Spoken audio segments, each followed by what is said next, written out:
우선 모델링부터 시작합니다. 이번에는 지난번과 같이 마구잡이로 모델링되는 것을 막기 위해 부품별로 따로따로 모델링을 진행했습니다.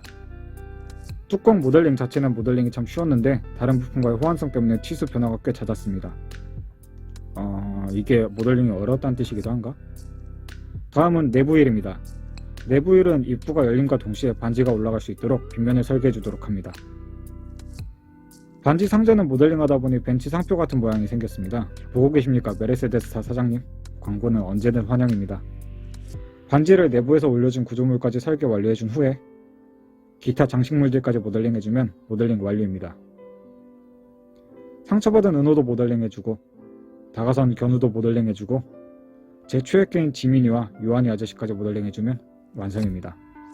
모델링이 끝났다면 이제 3D 출력을 시작합니다. 이쯤에서 이번 작품에 대한 설명을 하죠. 전 요즘 집안에서 웹툰과 유튜브를 보는 것 이외에는 하는 일이 없죠. 평년 같았으면 나가서 친구라도 좀 만나라며 어머님께 꾸중이라도 들었겠지만 코로나 덕분에 집안에서 하루 종일 밖에서도 뭐라 하는 사람이 없죠. 최근에 재밌는 웹툰이 없나 하다가 슈퍼시크릿이라는 웹툰이 애니메이션화 된다는 소식을 들었죠.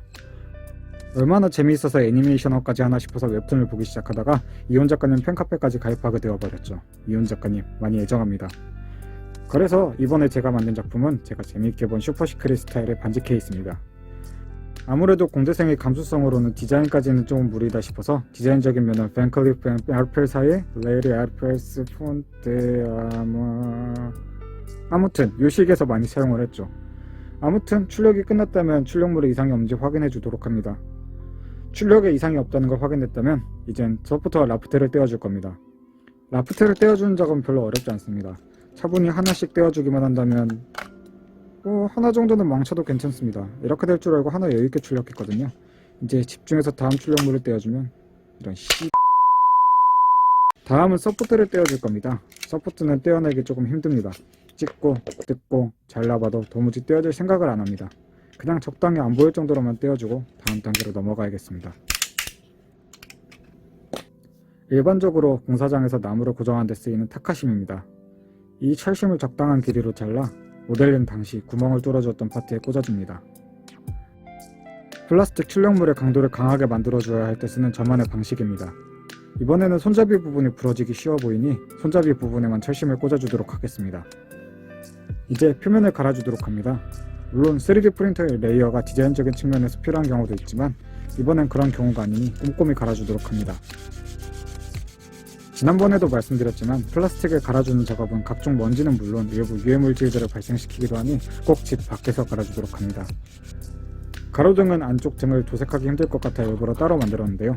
잘 들어가지 않으니 사이즈가 맞을 때까지 갈아주도록 합니다. 왜 집안에서 갈고 있냐고요? 어머니가 간만에 집안에 안 계시거든요. 출력물 표면을 골고루 잘 갈아주었다면 이제 빈 부분들을 채워줄 수 있도록 퍼팅 작업을 해줄 겁니다. 퍼팅 작업에 사용하는 퍼팅은 유독물질입니다. 혹여 어머니가 집안에 안 계시더라도 퍼팅 작업만큼은 꼭 집 밖에서 해주도록 합시다. 이번처럼 모서리에 라운딩 처리나 못따기가 되지 않았을 경우 모서리 부분은 퍼티가 깨지기 쉬우니 2차 퍼팅 작업까지 해주는 게 좋습니다. 물론 퍼티 작업을 여러 번 해주면 좋지만 작업시간 여름철 모기들 마냥 이상증식하니 적당히 이쯤에서 타협해주도록 합시다. 이쯤 퍼티 작업을 했다면 바닥과 사이드 부분을 본드로 붙여주고 조립이 쉽도록 너트를 하나 붙여줄 겁니다. 물론 자주 분해 조립할 일이 없다면 그냥 볼트로 조여도 괜찮겠지만 혹시 모르니 전 너트를 하나 붙여줄 겁니다. 그리고 아직 퍼티 칠이 안 된 바닥면에 퍼티를 칠해주도록 합니다. 퍼티를 칠하는 김에 우리 멍멍이 몸뚱아리도 조금 많이 비어 보이니 같이 칠해주도록 합시다. 퍼티가 잘 말랐다면 이젠 사포로 열심히 갈아주면 됩니다. 항상 강조하지만 퍼티는 발암물질입니다. 무조건 마스크를 쓰고 작업하시길 권장합니다. 예전에는 밖에서 마스크를 쓰고 퍼티를 갈아내고 있으면 웬 정신나간 놈이 마스크를 쓰고 이상한 짓을 하고 있다는 이야기를 들었습니다만 요즘은 그냥 정신나간 놈이 이상한 짓을 하고 있다는 소리를 듣죠. 코로나 덕분에 마스크를 쓰고 있다고 이상한 오해를 받을 일은 없으니 불편하더라도 마스크는 꼭 쓰고 갈아줍니다. 퍼티를 다 갈아줬다면 이제 도색을 해줍니다. 언제나 그렇듯 도색은 한 번에 끝내려고 욕심부리지 말고 천천히 여러 번에 나눠서 작업한다면 쉽게 끝낼 수 있습니다. 옆면이나 윗면의 경우 밤하늘 같은 색을 표현하고 싶어서 먼저 하늘색을 칠해준 후 그 위에 어두운 남색을 균일하지 않게 뿌려주면 이런 느낌의 색감을 낼 수 있습니다. 그 위에 아까 정성스럽게 깎아둔 가로등도 끼워주고 달도 붙여주며 옆면 장식을 완성합니다. 사실 윗면 장식은 조립이 다 된 후에 해줬어야 했는데 뭐 그리 마음이 급했는지 생각 없이 먼저 붙여버렸죠. 아무튼 옆면 장식들도 상자에 모두 붙여주었다면 이제 내부 부품들을 조립할 차례입니다. 제일 먼저 이 동그라미 안에 넣고 동그라미를 끼워줍니다. 그 다음은 지름 3mm 쇠 동그라미죠. 이건 좀 오버 같으니 그냥 쇠구슬이라 하겠습니다.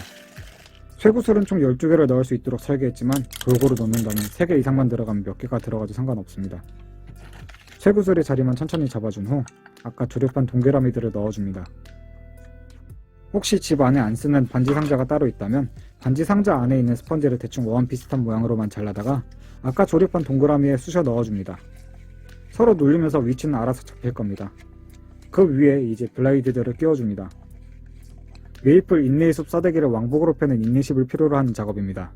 처음엔 한 20분이면 작업할 줄 알았는데 사실 그 20분은 오후 2시쯤에 간 손님 없는 노래방 추가 시간이었고 결국 작업 완료까지 2시간이 걸렸죠. 아무튼 블레이드들을 모두 넣었다면 뚜껑을 끼워주고 블레이드가 제 위치로 갈 수 있도록 위치를 잡아준 후에 이렇게 하나가 빠지면 작업 시간이 2시간이 또 늘어나 버리죠. 아무튼 블레이드들의 위치까지 잘 잡아주었다면 나사로 고정해 주도록 하고 나사 자리는 달과 가로등을 끼워 가려주도록 합니다. 이제 손잡이들을 끼워주고 그 위에 원형의 다리 모양을 끼워주면 쓸데없이 큰 반지 케이스 완성입니다. 5만원짜리 3D 프린터로 반지 케이스 만들기 어렵지 않습니다. 집안에서 빈둥댈 시간과 만화에 꽂히면 정신 못 차린 덕후기질, 그리고 28살 먹고 뭐하고 있냐고 물어보는 관리사무소 아저씨에게 반지 케이스를 만들고 있다고 해맑게 대답할 수 있는 깡따구만 있다면 여러분들도 할 수 있습니다. 지금 바로 도전하세요.